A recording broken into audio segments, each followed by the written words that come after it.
Buenas tardes, esta es la doctrina de Cristo. Y el día de hoy vamos a desarrollar el pasaje de Colosenses 1 del versículo 15 al versículo 23. En el versículo 15 dice, Él es la imagen del Dios invisible. ¿Por qué es la imagen del Dios invisible? Porque en su palabra nos dice que el Verbo fue hecho carne y habitó entre nosotros y vieron su gloria como la del unigénito del Padre. Al Padre nadie le vio jamás. El unigénito del Padre Él le ha dado a conocer. ¿Qué significa esto? Que Cristo es Dios encarnado. Que Cristo es la imagen del Dios invisible. Como lo aclara Cristo a Felipe cuando Felipe le dice, muéstranos al Padre y nos basta. Entonces Cristo le dice, tanto tiempo he estado con vosotros, Felipe, y no me has visto. ¿No has visto al Padre? Porque ¿no creéis que el Padre es en mí y yo soy en el Padre? Todo aquel que a mí me ha visto también al Padre. En esto Cristo nos testifica que Él es el Dios invisible. Él es la imagen del Dios invisible. El siguiente versículo nos dice que Él es el principio de toda creación. ¿Por qué es el principio de toda creación? Bueno, en el siguiente versículo nos dice la respuesta, porque en Él fueron creadas todas las cosas, las que están en los cielos como las que están en la tierra, visibles e invisibles, sean tronos, sean dominios, sean principados, sean potestades. Todo fue creado por medio de Él y para Él. Y Él es antes de todas las cosas, y todas las cosas por Él subsisten. Cristo, Él es el cabeza, Él es la cabeza de la iglesia. Él es la cabeza del cuerpo, que es la iglesia. Él es el principio, el primogénito entre los muertos, para que en todo Él tenga la preeminencia, por cuanto ha agradado al Padre que en Él habitase toda plenitud. ¿Qué significa todo esto? Que Cristo es el Dios creador, porque dice que en él fueron creadas todas las cosas, las que están en los cielos como las que están en la tierra, visibles e invisibles. Todas las cosas fueron creadas por Él, tanto sean principados, sean potestades, sean dominios, sean tronos, todo fue creado por Él. Y Él es creador de todas las cosas y vemos que Él es Dios creador. Cristo es el Dios creador. También vemos su supremacía cuando dice que todo fue creado por medio de Él y para Él. Vemos que todo es creado por Él y para Él. Porque como nos dice Efesios 1, que fuimos creados para alabanza de la gloria de su gracia. Fuimos creados para Él, para alabanza de la gloria de su gracia. Vemos ahí su magnificencia, que Él es digno de toda alabanza y de toda adoración, de toda honra y de toda gloria. En el siguiente versículo dice que Él es antes de todas las cosas. Vemos ahí la preexistencia de Cristo, que Él estaba antes de la fundación del mundo, que Él estaba antes de toda la creación. Cristo es Dios. Es Dios mismo. ¿Por qué? Porque Él estaba antes. Él es el primero y el último. Él es el alfa y el omega. Es el principio y el fin. El que es, el que era y el que ha de venir. El todopoderoso. Por Él fueron creadas todas las cosas. Y en Él habitan todas las cosas. Entonces vemos ahí su preexistencia. Que Él es antes de todas las cosas. Y todas las cosas por Él subsisten. Vemos ahí su gobierno, que Él gobierna sobre todas y Él y todo, y Él tiene cuidado de todas las cosas, de las plantas, los animales, de los seres humanos. Y vemos ahí que por su misericordia no hemos sido consumidos, que grande es su fidelidad. Como dice en Lamentaciones, porque sus misericordias son nuevas cada mañana, y cada mañana Dios tiene misericordia de nosotros y nos sustenta, nos da nuestro alimento cada día y damos gracias a Él por todo lo que tenemos, por lo que somos, porque por Él vivimos, por Él nos movemos, somos. De esta manera vemos que todo es por Él. Por eso vivimos, porque Él está sustentándonos cada día. Y también Él es la cabeza del cuerpo, que es la iglesia. ¿Y qué es esto? Que en 1 Corintios 2 nos dice que nosotros tenemos la mente de Cristo. Y si tenemos la mente de Cristo, debemos llevar cautivos nuestros pensamientos a la obediencia de Cristo. ¿Y qué es lo que nos manda Cristo a hacer? Que nos amemos unos a otros, como Él nos ha amado. ¿Por qué? Porque somos miembros los unos de los otros, como cuerpo de Cristo, como todos necesitamos de todos. Y eso es lo que Cristo quiere de nosotros, que nos amemos unos a otros, como Él nos ha amado. Y si eso nos pide, tenemos tarea que hacer como iglesia. Vivir en unidad, mantener la unidad en el espíritu mediante el vínculo de la paz. Necesitamos hacerlo como iglesia. Y también el siguiente versículo nos dice que Él, que es el principio, es el primogénito entre los muertos. ¿Cómo que es el primogénito entre los muertos? Sí, porque Él resucitó, Cristo resucitó de los muertos. Y es el primero. Y nos da la esperanza de que el Espíritu mismo que resucitó de los muertos a Jesucristo, un día también nos levantará a nosotros. Esa es la promesa que Cristo nos hace, de que un día resucitaremos juntamente con Él. Y eso es lo que nos goza juntamente con Él, de que seremos resucitados juntamente con Él. Porque por cuanto Él es el primogénito de entre los muertos. Así también,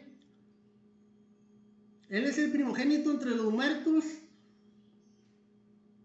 para que en Él todo, para que en todo tenga la preeminencia. ¿Por qué? Porque Él es el primero de todo. Ya hemos dicho que Él es el primero y el último, el principio y el fin, el alfa y el omega. Él es el primero, por cuanto agradó al Padre que en Él habitase toda plenitud. A Cristo no le falta nada, Él está pleno. En el Salmo 2 nos dice el Padre, le dice el Padre: mi hijo eres tú, yo te engendré hoy, pídeme y te daré por herencia las naciones y como posesión tuya los confines de la tierra. Ahí vemos que Él gobierna sobre todo, Él es pleno, a Él no le falta nada. Cristo es Dios, es el Hijo de Dios. Y está con el Padre, reinando. Porque nadie subió al cielo sino el que descendió del cielo, el Hijo del Hombre que está en el cielo. Él resucitó y Él tiene la preeminencia en todo. Y él habita toda plenitud. Por tanto, por medio de Él quiere reconciliar todas las cosas. Más bien, mediante Cristo, reconciliar todas las cosas. Las que están en los cielos, las que están en la tierra. Ha hecho la paz mediante la sangre de su cruz. Ha hecho la paz mediante la sangre derramada en la cruz por Cristo. No fue una cosa corruptible como oro o plata, sino fue con la preciosa sangre de nuestro Señor Jesucristo, que Él ha hecho la paz con toda la creación, con todo lo que está en el cielo, con lo que está en la tierra, y a nosotros también, que éramos en otro tiempo extraños, enemigos en nuestras mentes, haciendo malas obras. Cristo nos compró con su sangre preciosa, de estar perdidos en nuestros delitos y pecados. Nos ha hecho sentar en los lugares celestiales, porque ahora hemos sido hallados santos, sin mancha e irreprensibles. Y si somos santos solamente por la sangre de Cristo, si en verdad que permanecemos firmes, fundados, firmes en la fe, porque es por la fe que somos justificados y tenemos paz para con Dios. Es de la manera que tenemos paz, que Dios ha hecho la paz con nosotros, mediante la fe en el sacrificio de Cristo en la cruz del Calvario. Es lo que Cristo ha hecho por nosotros, morir y resucitar, y derramó su sangre para pagar por nuestros pecados en su muerte, con su cuerpo de carne, en su muerte. Nos ha hecho sentar en lugares celestiales y somos santos. ¿Por qué? Porque si la santidad está dentro de nosotros, podemos ser santos. Y si la justicia vino a vivir dentro de nosotros, podemos ser justos. Si el amor de Dios está en nuestras vidas, podemos amar también. Dios, por eso tenemos toda la plenitud en Cristo. Necesitamos conocer el amor de Cristo para poder llegar a conocer y habitar, ser llenos de toda la plenitud de Dios, porque de su plenitud formamos todos parte con Él, por cuanto Él vino a morar en nosotros y nos ha hecho santos, sin mancha e irreprensibles, por cuanto Él vive en nosotros. Entonces, si permanecemos firmes en la fe, verdaderamente, y sin movernos de la esperanza a la cual hemos oído, la esperanza del Evangelio, la cual hemos oído, la esperanza viva de la salvación, la esperanza de alcanzar la vida eterna, la esperanza del Evangelio, de la vida eterna, que para que todo aquel que en él cree no se pierda, mas tenga vida eterna. Este es el Evangelio resumido.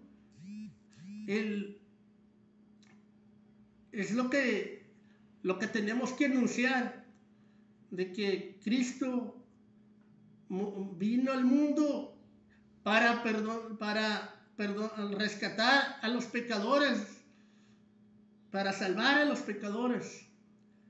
Eso es lo que tenemos que anunciar por el Evangelio. El Evangelio que es predicado a todas las naciones, a toda la creación que está debajo del cielo, el cual Pablo fue hecho ministro. Y nosotros también, como Pablo, hemos hecho ministros, pues tenemos la gran comisión que nos dice Cristo: ir por todo el mundo y predicar el Evangelio a toda criatura. Eso es lo que tenemos que hacer, predicar el Evangelio a toda criatura, anunciar las virtudes de aquel que nos llamó de las tinieblas a su luz admirable. Eso es lo que tenemos que hacer. Como dice también el Salmo 51, una vez que David fue restaurado, le dijo a Dios: anunciaré tus obras y los pecadores se convertirán a ti. Eso es lo que tenemos que hacer una vez que hemos sido restaurados de nuestra mala manera de vivir. Ahora podemos ser hallados santos e irreprensibles y sin mancha para poder anunciar el Evangelio de Jesucristo y anunciar las obras de Dios que Dios ha hecho, y los pecadores se convertirán a Dios, a Cristo, porque Dios no quiere que nadie se pierda, sino que todos procedan al arrepentimiento. Pues Dios todo quiere que todos sean salvos y lleguen al conocimiento de Dios, y que todos alcancen la vida eterna, porque Dios es bueno. Es por eso que Dios mandó a su Hijo a morir al mundo, para perdonar nuestros pecados, para rescatarnos del pecado y de la muerte.